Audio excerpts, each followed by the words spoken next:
नमस्कार, मैं श्यामगिरी। आप देख रहे हैं टीएफडी इंडिया न्यूज 24। टीएफडी इंडिया न्यूज 24 में आप सभी दर्शकों का स्वागत है। छात्र आंदोलन की नई शुरुआत जो हो चली है, सरकार के होश उड़ गए हैं। अब पीएमओ में हलचल बढ़ा दिया है छात्रों के नए आंदोलन ने। झारखंड में चल रहा है, पूरे देश में अलग अलग तरीके से आंदोलन शुरू हो चुका है।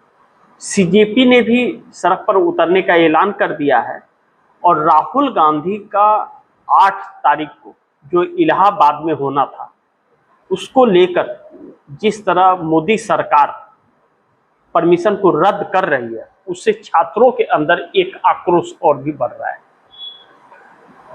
अब बड़ी महत्वपूर्ण यह है कि जो खुफिया रिपोर्ट सरकार को मिल रही है, उससे मोदी सरकार के लिए संकट बढ़ गया है। और खुफिया रिपोर्ट यह कहती है कि मोदी सरकार उखाड़ के फेंकने की तैयारी है। छात्रों के आंदोलन का प्रभाव गांव देहात से लेकर शहर तक हर घर में असर पड़ रहा है और भारतीय जनता पार्टी के खिलाफ माहौल बन रहा है। यानी कि नरेंद्र मोदी ने जो 12 सालों में अपना झूठी शान बनाई थी और मीडिया ने उसे बढ़ चढ़ करके दिखाया था, वह ताश के पत्तों की तरह ढह गया, क्योंकि वह ताश के पत्तों का ही मकान था और राहुल गांधी इन बातों को बार बार कह रहे थे। लेकिन कहते हैं कि तब पछताए होत है क्या जब चिड़िया चुन गई खेत।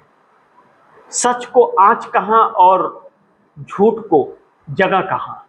तो इस वक्त नरेंद्र मोदी इसी राह से गुजर रहे हैं। पीएमओ के अंदर हो रही बैठक इस बात की तरफ संकेत दे रही है कि मोदी सरकार बहुत बड़े संकट में है, क्योंकि मोदी और शाह जिस तरह से पार्लियामेंट से भाग रहे हैं और विपक्ष ललकार रहा है, लगातार संसद के अंदर और संसद के बाहर विपक्ष मार्च कर रहा है और अमित शाह से जवाबदेही मांग रहा है और अमित शाह भाग रहे हैं। कहा जाता है कैबिनेट की बैठक में अमित शाह को फटकार भी लगी है, लेकिन अमित शाह के इस्तीफे पर विचार भी और विकल्प भी तलाशा जा रहा है। लेकिन अब तो जनता मोदी के इस्तीफे की मांग करती है। इसी बीच पेपर लीक को लेकर के मामला उठा, छात्र आंदोलन हुआ, लेकिन वह पेपर लीक बंद नहीं हुआ, लगातार जारी है। पंजाब में, उत्तराखंड में और भी कई जगहों पर पेपर लीक होते ही जा रहा है। कहीं सरकार रोक पाने में असफल है। राहुल गांधी कहते थे कि सिस्टम ऊपर से नीचे तक करप्ट हो चला है, पूरे सिस्टम को बदलना जरूरी है। इसका मतलब मोदी सरकार को बदलना जरूरी है।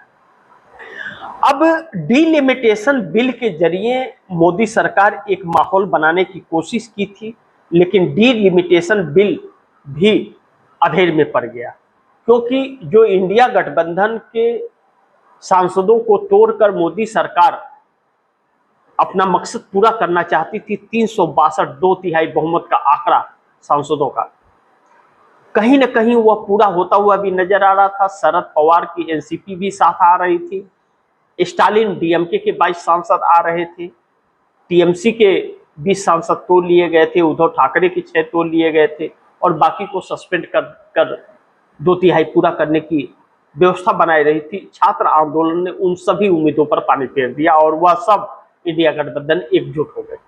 और जब जब इंडिया गठबंधन एकजुट होता है तो मोदी सरकार उस समय मुश्किल में आकर के खड़ी हो जाती है। अब चूंकि छात्र आंदोलन इतने कड़े तेवर में है कि हर घर में जो मोदी के साथ रहेगा उसका हर घर हिसाब करेगा वोट से, और उपचुनाव में हुए परिणाम इस बात की तरफ संकेत कर रहे हैं कि चुनाव आयोग की चोरी भी काम नहीं आ पा रही है। ऐसे में भारतीय जनता पार्टी के अंदर मच रही भगदड़ को भी रोक नहीं पाएंगे मोदी और शाह।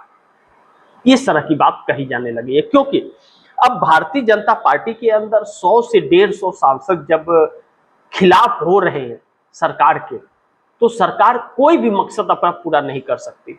अब तो कहा जा रहा है कि मोदी और शाह दोनों ही एक बोझ से बन गए हैं।